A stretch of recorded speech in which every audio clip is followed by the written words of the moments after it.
ନୂଆସାହି ଗ୍ରାମର ବିଶ୍ୱନାଥ ମହାପାତ୍ରଙ୍କର ମଧୁବାବୁ ଭର୍ତ୍ତା ଅନେକ ଦିନ ହେଲା ବନ୍ଦ ରହିଥିବାରୁ ଆମ ଏମ୍ ନ୍ୟୁଜ୍ ପ୍ରସାରଣ କରିବା ପରେ ଏବେ ସିଏ ତାଙ୍କ ଭର୍ତ୍ତା ପାଇଥିବାରୁ ଏମ୍ ନ୍ୟୁଜ୍ ଚ୍ୟାନେଲକୁ ଧନ୍ୟବାଦ ଜଣାଇଅଛନ୍ତି। ଆପଣଙ୍କ ନାଁ କ'ଣ? ବିଶ୍ୱନାଥ ମହାପାତ୍ର।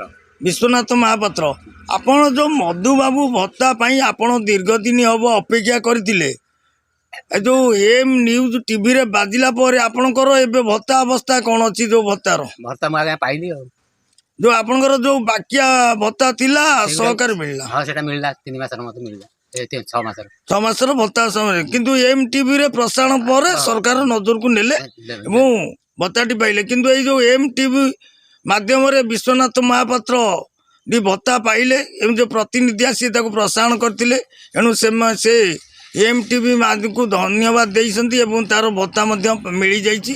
ନମସ୍କାର।